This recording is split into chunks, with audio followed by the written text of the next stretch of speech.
नमस्कार दोस्तों, एक बार फिर से स्वागत है आप सभी दोस्तों का आपके अपने चैनल स्टडी में ऑल ओवर इंडिया अगर कोई भी इंजीनियरिंग से रिलेटेड जॉब्स आती है तो उसका वीडियो सबसे पहले हमारे चैनल पे मिल जाता है। इसीलिए हमारे चैनल को सब्सक्राइब कर लीजिएगा, साथ ही साथ में इस बेल आइकन को दबा लीजिएगा ताकि आने वाले वीडियो का अगले नोटिफिकेशन आपके पास में सबसे पहले पहुंच सके।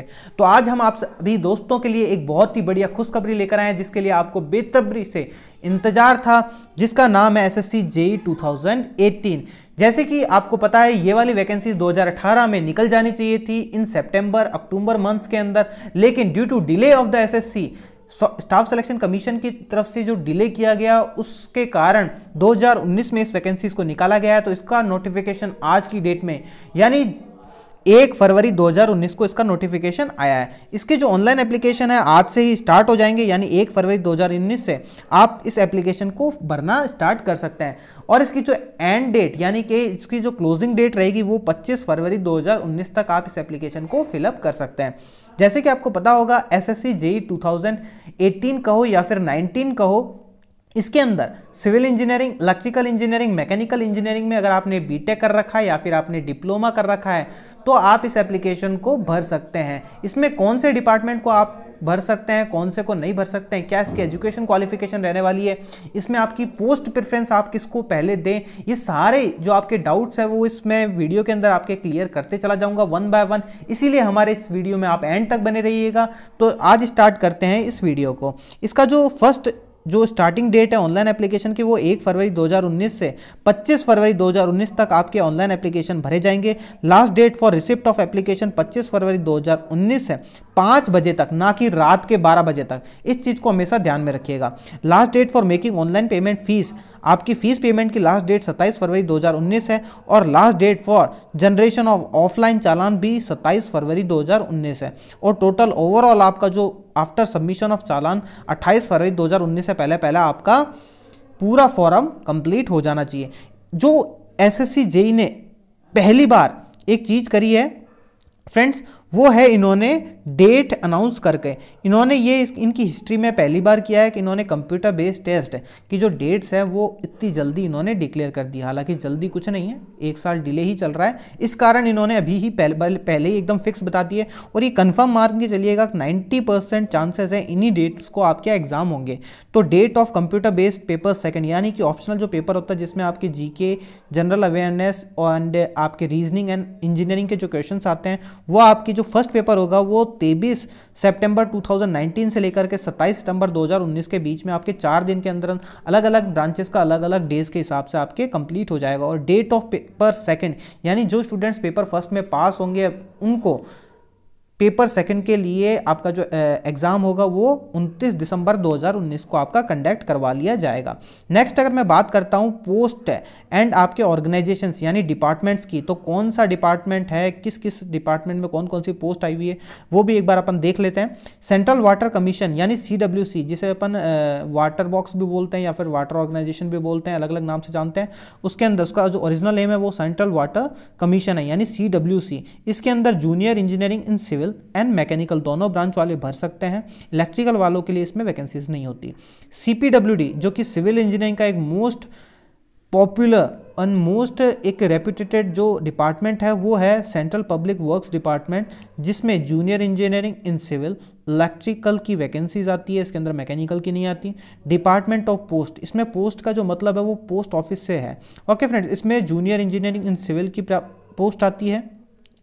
नेक्स्ट आता है MES मिलिट्री इंजीनियरिंग सर्विसेज, इसके अंदर junior engineering in civil electrical mechanical and quantitative surveying, यानी क्वांटिटेटिव सर्वेइंग को भी सिविल वाले ही भरते हैं। Okay friends, Farakka barrage project के अंदर civil engineering, electrical engineering and mechanical engineering की वैकेंसीज आती है। नेक्स्ट अगर मैं बात करता हूँ बॉर्डर और रोड ऑर्गेनाइजेशन की, तो इसके अंदर only junior engineering from civil से ही वैकेंसीज आती है। नेक्स्ट अगर मैं बात करता हूँ central water and power research station, इसके अंदर civil engineering, electrical and mechanical तीनों ब्रांचेस से वैकेंसीज हैं। Directorate of quality assurance in naval में यानी कि नेवी के अंदर ही वैकेंसी, नेवल के अंदर नेवी का ही एक ब्रांच है जिसके अंदर वैकेंसीज आती है, जिसके अंदर junior engineering in mechanical and electrical की वैकेंसीज होती है। नेक्स्ट है रेपुटेटेड जॉब्स है NTRO यानी national technical research organisation wing होती है। इनके अंदर सिविल, इलेक्ट्रिकल एंड मैकेनिकल तीनों ब्रांचेस से रिक्रूटमेंट आती है। तो अब मैं बात करता हूँ कौन सी पोस्ट को आप ज़्यादा प्रेफर करेंगे। अगर आप सिविल ब्रांच से हैं तो आपको जो पोस्ट प्रेफरेंस में जो आपका जो फिल करेंगे तो सबसे नंबर 1 पे आपको CPWD आपको देना चाहिए, क्योंकि इसकी सबसे अच्छी जॉब होती है और सबसे रेप्यूटेटेड जॉब है। नेक्स्ट अगर मैं बात करता हूँ सेकंड, तो आप दे सकते हैं NTRO को। ओके फ्रेंड्स, इसकी भी अच्छी खासी रेप्यूटेटेड जॉब्स है। और उसके बाद में अगर आप सिविल में अगर आप हैं तो नेक्स्ट आप दे सकते हैं किसको, CWC यानी सेंट्रल वाटर कमीशन को। नेक्स्ट आप दे सकते हैं फरक्का बैराज को। देन आफ्टर दे सकते हैं मिलिट्री इंजीनियरिंग सर्विसेज को। और अगर आपको इंटरेस्ट है मिलिट्री से रिगार्डिंग तो आप मिलिट्री इंजीनियरिंग सर्विसेज को फर्स्ट नंबर पर प्रायोरिटी देकर के सेकंड नंबर पर प्रायोरिटी दे सकते हैं बॉर्डर और ऑर्गेनाइजेशंस को। ओके फ्रेंड्स, नेक्स्ट आप CW power, central water power research organisation को आप लास्ट में फिलअप कर सकते हैं। और अगर मेडिकल या आप कहीं आपको डाउट होता है तो बॉर्डर रोड ऑर्गेनाइजेशन को आप लास्ट में डाल सकते हैं, क्योंकि BRO के अंदर एक मेडिकल चेकअप होता है, डिटेल मेडिकल चेकअप होता है आपका, इसीलिए इसको थोड़ा सा कम स्टूडेंट्स प्रीफर करते हैं। ओके फ्रेंड्स, नेक्स्ट अपन अब बात करते हैं इसकी ग्रेड पे की और इसमें रिजर्वेशंस की। तो रिजर्वेशंस में आपको बता देता हूं, जैसे कि हाल फिलहाल न्यूज़ के अंदर काफ़ी सारा चल रहा था कि इकोनॉमिकली वीक सेक्शन वालों को 10% आरक्षण दिया गया है, तो वो भी इसमें इंक्लूड कर लिया गया है। SC, ST, OBC, EWS and persons of disability वाले लोगों को इसमें आरक्षण दिया गया है। साथ ही साथ में एक्स सर्विसमैन कैंडिडेट्स को भी आरक्षण दिया गया है। लेकिन इसमें जो BRO है उसके अंदर आप फिजिकली हैंडीकैप्ड पर्सन्स देख लीजिएगा अपनी कौन कौन सी कैटेगरी वाले ही फिलअप कर सकते हैं, क्योंकि BRO में इनका मेडिकल स्टैंडर्ड होता है, इसलिए ये सभी को एलिजिबल नहीं करते हैं। नेक्स्ट बात करता हूँ सिटीजनशिप की, तो इसमें इंडियन, नेपाल, भूटान या फिर अदर स्टेट्स, मतलब इंडिया में अभी रह रहे हैं लेकिन वो अदर मतलब कंट्रीज से आए हुए हैं, जैसे Pakistan, Burma, Sri Lanka, East Africa, Kenya, Uganda, United Republic, तंजाई से अगर आए हुए हैं तो वो भी इस एप्लीकेशन को फिलअप कर सकते हैं। अगर मैं एज लिमिट की बात करता हूं तो 1 अगस्त 2019 से आपकी एज काउंट होना शुरू होगी और आपकी जो इसमें अलग अलग डिपार्टमेंट्स की अलग अलग डेट है, एज है, जैसे 32 ईयर, 27 ईयर, सबसे कम डिपार्टमेंट ऑफ पोस्ट की है। डिपार्टमेंट ऑफ पोस्ट में 27 ईयर, देन आफ्टर 30 ईयर, काफ़ी सारे अलग अलग ईयर्स हैं। Okay friends, next age relaxations दे रखा है अलग अलग, मतलब कि कैटेगरी वाइज अलग अलग रिजर्वेशंस के हिसाब से आपको एज रिलैक्सेशन भी दे रखा है इन्होंने। नेक्स्ट अगर मैं बात करता हूं जो इंपॉर्टेंट है आप सभी दोस्तों के लिए, अदर इंपॉर्टेंट डिटेल्स नहीं है। नेक्स्ट आपकी बात होगी तो देखते हैं एक बार एजुकेशन क्वालिफिकेशन से, जो कि मोस्ट इंपॉर्टेंट है। एजुकेशन क्वालिफिकेशन में अगर मैं बात करता हूं तो जूनियर इंजीनियरिंग सिविल में सेंट्रल वाटर CWC के अंदर डिग्री एंड डिप्लोमा दोनों ही एलिजिबल हैं। नेक्स्ट अगर मैं बात करता हूं जूनियर इंजीनियरिंग मैकेनिकल, तो इसमें भी degree and diploma in mechanical engineering वाले एलिजिबल हैं। जूनियर इंजीनियरिंग इन सिविल, इसमें ओनली डिप्लोमा कैंडिडेट्स, इसमें डिग्री वाले कैंडिडेट्स एलिजिबल नहीं है, जैसे कि आपको देखने को इसमें मिल रहा होगा, डिग्री कहीं पर भी नहीं लिख रखा है फ्रेंड्स। नेक्स्ट अगर मैं बात करता हूं जूनियर इंजीनियरिंग CPWD में अगर इलेक्ट्रिकल, तो उसमें भी ओनली डिप्लोमा एलिजिबल है। Junior engineering in department of post, इसमें भी डिप्लोमा वाले ही एलिजिबल हैं। अगर मैं जूनियर इंजीनियरिंग MES की बात करता हूं तो इसमें अगर आपने BTech डिग्री कर रखी है तो आप इसमें एलिजिबल हैं। अगर आपने डिप्लोमा प्लस अगर आपके पास में 2 साल का एक्सपीरियंस सर्टिफिकेट है तो ही आप MES में जूनियर इंजीनियरिंग के अंदर एलिजिबल है। इसमें जो एक्सपीरियंस मांगते हैं साथ ही साथ में इसमें पे स्लिप भी मांगी जाती है, जो कि आप फर्जी नहीं बनवा सकते, इसलिए आप कभी भी ये सोच के मत भर दीजिएगा कि मैं इसमें फर्जी सर्टिफिकेट लगा दूंगा, तो ऐसा नहीं हो सकता हाल फिलहाल, क्योंकि कभी भी पे स्लिप बैक डेट के अंदर जाकर नहीं बनती है। यानी आपको पासबुक की पासबुक जो होती है या फिर जो चालान होता है बैंक से निकलवाना पड़ता है कि आपके पास में इतनी सैलरी महीने से महीने आ रखी है, तो वो आप नहीं बनवा सकते, इसीलिए आप फर्जी सर्टिफिकेट इसमें कैसे भी करके नहीं लगा सकते। नेक्स्ट अगर मैं बात करता हूँ MES में, तो MES में डिग्री वाले या फिर अगर आपने डिप्लोमा प्लस 2 ईयर अगर आपके पास में एक्सपीरियंस सर्टिफिकेट है, साथ में पे स्लिप है, तो आप इसको फिलअप कर सकते हैं। अगर आपको इसमें कहीं पर भी कोई भी डाउट आता है तो मैं JEE क्वालिफाइड हूँ, SSC JEE क्वालिफाइड हूँ, गेट 4 टाइम्स क्वालिफाइड हूँ, MTech फ्रॉम ट्रांसपोर्टेशन इंजीनियरिंग हूँ।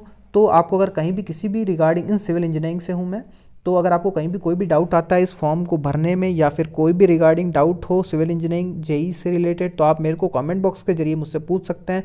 और साथ ही साथ में मैंने काफ़ी सारी ऑनलाइन लेक्चर सीरीज स्टार्ट कर रखी हैं जो कि आपको मेरी प्लेलिस्ट के अंदर मिल जाएगी। साथ ही साथ में हमने इसमें करंट अफेयर से रिगार्डिंग वीडियोस भी डाल रखे हैं जो कि आपको हमारे प्लेलिस्ट में मिल जाएंगे। और जल्द ही हम SSC junior engineering and RRB junior engineering से रिलेटेड इंपॉर्टेंट वीडियोस आपके लिए डालने वाले हैं, चाहे आप करंट अफेयर से हों चाहे आप टेक्निकल के हों। तो सारे वीडियोस आपको हमारे प्लेलिस्ट के अंदर मिल जाएंगे। साथ ही नए वीडियोस को पाने के लिए हमारे चैनल को सब्सक्राइब कर लीजिएगा, साथ ही साथ में बेल आइकन को दबा लीजिएगा ताकि कोई भी इंपॉर्टेंट वीडियो आपसे छूट ना सके। नेक्स्ट आप इसमें डिटेल में देख सकते हैं अलग अलग डिपार्टमेंट्स की इसमें अलग अलग इसमें डिप्लोमा या फिर डिग्री मांग रखी है। तो इसमें बीआरओ में भी अगर आपके पास में डिग्री है तो ही आप एलिजिबल हैं। अगर आपके पास में डिप्लोमा है प्लस 2 ईयर का अगर एक्सपीरियंस है तो आप बीआरओ भर सकते हैं। नेक्स्ट इसमें सीडब्ल्यू पावर रिसर्च स्टेशन के अंदर आपके पास में डिप्लोमा है तो भर सकते हैं, बीटेक वाले एलिजिबल नहीं है। Central power works research institution में भी डिप्लोमा वाले एलिजिबल हैं। Central water power research station में भी डिप्लोमा वाले एलिजिबल हैं। Okay, naval directors of quality assurance in naval वाले में degree plus diploma plus 2 year experience वाले एलिजिबल हैं। ओके फ्रेंड्स, तो इस तरीके से इनकी एजुकेशन क्वालिफिकेशन है। नेक्स्ट इंपॉर्टेंट चीज़ जो आपकी हो सकती है वो मैं आपको दिखा देता हूँ कि इसमें जो आपकी एक सेकेंड फीस कितनी लगेगी। फीस इसमें 100 रुपीज़ का आपका फॉर्म फीस लगेगी, चाहे आप ऑफलाइन चालान जमा करवाएं चाहे आप नेट बैंकिंग या फिर डेबिट कार्ड रुपए या फिर किसी से भी भरवा सकते हैं। 100 रुपये का आपका एप्लीकेशन है जो कि आपके सिर्फ जनरल एंड ओबीसी कैंडिडेट्स के ही लगेगा। SC ST PWD ex serviceman candidates के लिए एप्लीकेशन फ़ीस नहीं लगती है फ्रेंड्स। ओके, अगर सेंटर्स की बात करता हूँ तो काफ़ी सारे हर सेंटर्स इंपॉर्टेंट बिहार उत्तर प्रदेश में काफ़ी सारे सेंटर्स देखने को मिल रहे होंगे। इसी तरीके से अंडमान निकोबार झारखंड उड़ीसा सिक्किम वेस्ट में और इस तरीके से आपको अलग अलग सेंटर्स हर स्टेट में, जयपुर भी एक सेंटर है, दिल्ली भी सेंटर है, हर स्टेट में इंपॉर्टेंट जो सिटीज़ हैं वहाँ पर सेंटर आपको देखने को मिल जाएंगे। डिटेल नोटिफिकेशन का लिंक मैं आपको डिस्क्रिप्शन बॉक्स के अंदर दे दूंगा, जहाँ से आप वहाँ से पूरे नोटिफिकेशन को देख सकते हैं। साथ ही साथ में मैं एक अलग से वीडियो बनाऊंगा जिसमें आपको डिटेल में सिलेबस के बारे में बताऊंगा कि आपको क्या क्या पढ़ना चाहिए, क्या आपकी स्ट्रैटेजी रहनी चाहिए ताकि एक शॉर्ट टाइम के अंदर आप एक अच्छे मार्क्स के साथ में स्कोर कर सकें। जैसे कि आप जान सकते हैं कि इसका कॉम्पिटिशन बहुत ही ज़्यादा टफ हो चुका है। पिछले साल 5 लाख कैंडिडेट्स ने इसमें 10 लाख ने अप्लाई किया था, उसमें से 5 लाख ने एग्ज़ाम दिया था जिसमें से ओनली 350 स्टूडेंट्स का सिलेक्शन हुआ था। तो बहुत ही ज़्यादा टफ कंपटीशन है। इससे बेटर रहेगा अगर आप आरआरबी जेई की तरफ अगर फोकस करते हैं तो वो एक ज़्यादा बेटर अपॉर्चुनिटी है फ्रेंड्स आपके लिए। ओके, एसएससी अब उतनी अच्छी अपॉर्चुनिटी नहीं रह गई है क्योंकि इसमें वैकेंसीज बहुत कम आती है। इसमें जो इसका टेस्ट के जो पैटर्न रहता है इसका एक बार एग्जाम पैटर्न की देख लेते हैं। इसमें आपके पास में फर्स्ट पेपर में जनरल अवेयरनेस एंड इंटेलिजेंस से यानी जीके से आपके 50 क्वेश्चन आते हैं 50 मार्क्स के। जनरल रीजनिंग के जनरल आपके अवेयरनेस के क्वेश्चन आते हैं 50 मार्क्स के, 50 नंबर के 50 क्वेश्चन आते हैं। नेक्स्ट आपके सिविल इंजीनियरिंग के 100 क्वेश्चन 100 मार्क्स के आते हैं। टोटल 200 क्वेश्चन आते हैं 200 मार्क्स के, आपको 120 मिनट्स में करने होते हैं, यानी आपके पास में टाइम काफ़ी कम होता है। जो इसमें पास हो जाते हैं उनके सेकंड पेपर होता है जिसमें 300 मार्क्स के क्वेश्चंस आते हैं, जिसमें आपको टोटल 7 क्वेश्चंस आते हैं, जिसमें से आपको 5 क्वेश्चंस करने होते हैं इन 2 आवर्स यानी 120 मिनट्स में। तो इसमें भी आपके पास में टाइम की लिमिटेशन होती है, उसी के हिसाब से आपको पेपर कवर करना होता है। इसमें आपकी जो फर्स्ट पेपर है ऑब्जेक्टिव टाइप, उसके अंदर 1/4 यानी 0.25 मार्क्स की आपकी नेगेटिव मार्किंग रहती है। इस चीज़ को आपको ध्यान में रखते हुए पेपर को सॉल्व आउट करना पड़ता है। ओके फ्रेंड्स, डिटेल में आपको जो अलग अलग ब्रांचेस है उनके हिसाब से मैं अलग अलग एक वीडियो बना दूंगा जिसमें सिलेबस को डिस्क्राइब कर दूंगा डिटेल में, साथ ही साथ में एक स्ट्रेटेजी बता दूंगा कि आपको किस तरीके से प्रिपेयर होना है। ओके फ्रेंड्स, तो जिसको भी ये वीडियो पसंद आता है, जितने ज़्यादा लाइक्स मिलेंगे उतना ही जल्दी मेरा एक नया वीडियो आएगा। So thank you for watching this videos friend. और जितने भी व्हाट्सएप ग्रुप्स हैं, जितने भी फ्रेंड्स हैं, उनको ये वीडियो ज़्यादा से ज़्यादा शेयर करिए ताकि ज़्यादा से ज़्यादा स्टूडेंट हमसे जुड़ सकें। So thank you for watching this videos friends.